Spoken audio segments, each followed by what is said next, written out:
የሚከብር በበረከት ነው፣ በብዛት አይደለም። እንደምታውቁት ሞት ያልቀመሰው ታላቁ አባታችን የአዳም ሰባተኛ ትውልድ ሄኖክ የሚባለው ነቢይ በጎረገነት ሲኖር በገነት ቦታ ሲኖር በማለፊያ እንጀራ እንዳልጠገበ በሌላ በስጋ እንዳልጠገበ ሄኖክ በማዛ ገነት ጠገበ ይላል።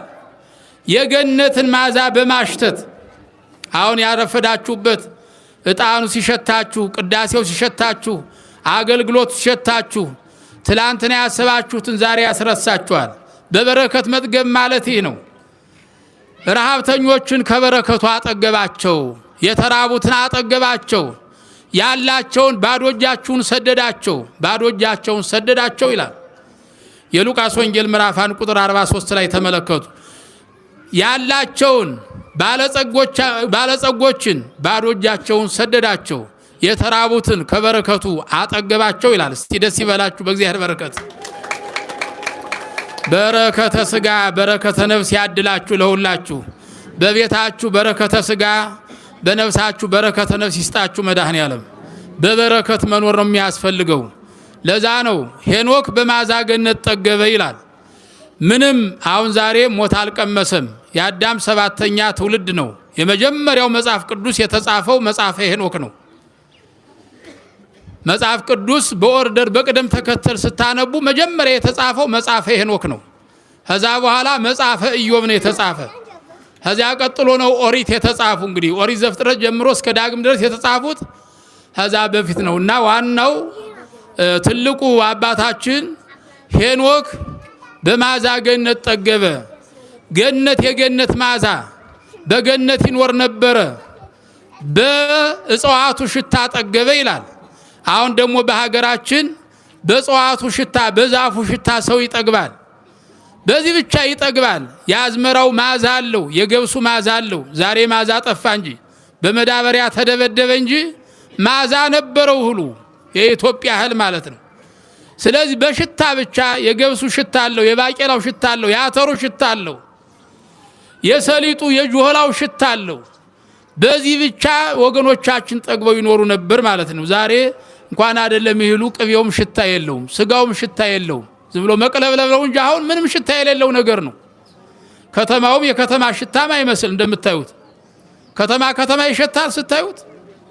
አብዛኛውን ቦታ የወደቀ ውሻ የሞተ ውሻ ነው የምታዩበት ማለት ነው። እና ማዛው ቀረ። ስለዚህ ወደ ማዛ ኢትዮጵያ እግዚአብሔር ይመልስልን እና በማዛ ገነት ጠገበ ምንም ብዙ ሳይበላ ነው የሚል።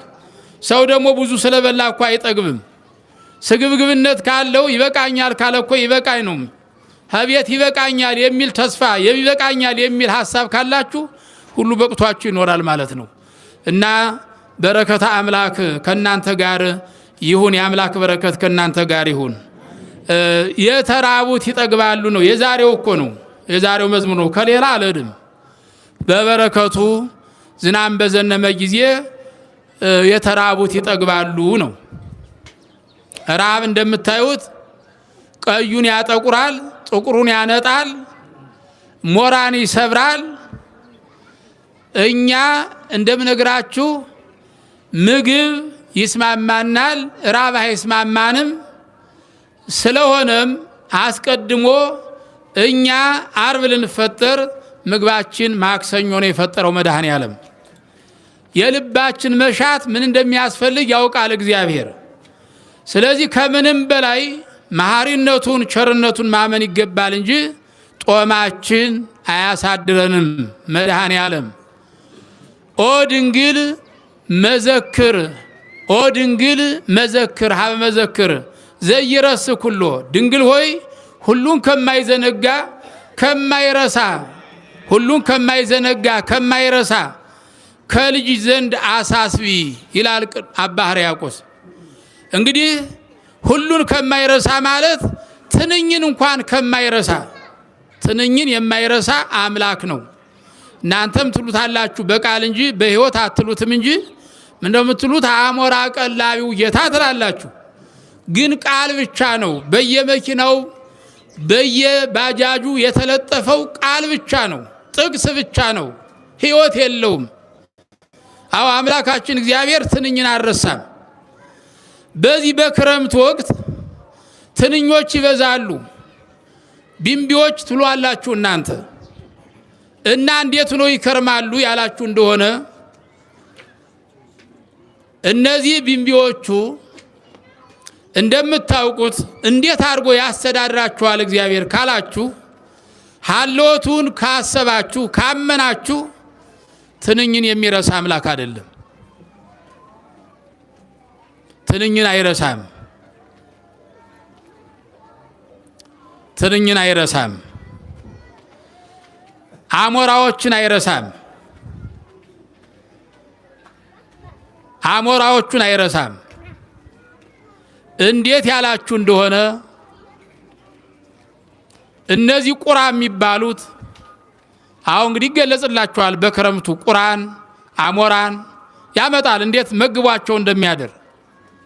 እነሱ ልጆቻቸውን እንቁላል ሲጥሉ ቀፍቅፈው ሲተዋቸው በውስጥ ያሉት ጫጩቶቹ የነሱ አምሳያ ሆነው አይታዩም።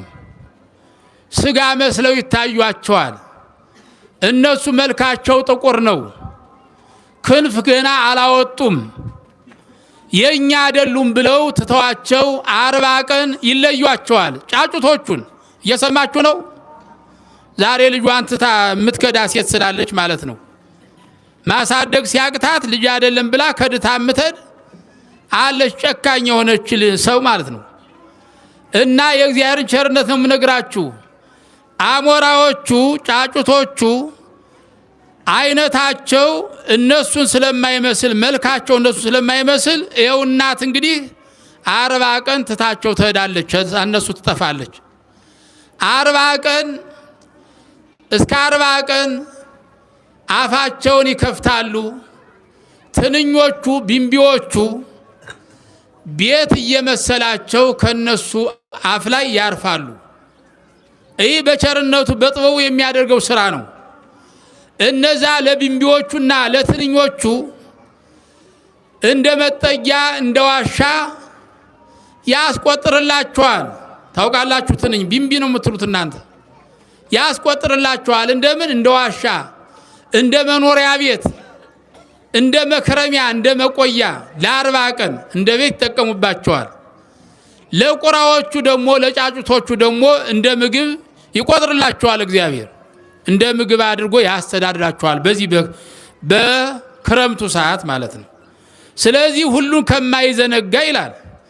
እኛ እንዘነጋለን። ያለፈውን የሳምንቱን እንዘነጋለን። እንዲያውም አልፎ አልፎ እኮ እያወቅነ አጥፍቻለሁ እንላለን እኮ እያወቅነ ኑሮው ዝቅ ሲል ማለት ነው። ሰው አጠፋውሽ ማነሽ ይላል ሰው አሁን ለማለፊያ ሲፈልግ። እግዚአብሔር ግን አይረሳም። ደስ ይበላችሁ። አይረሳም። የሳምንቱን የዓመቱን አይረሳም እግዚአብሔር።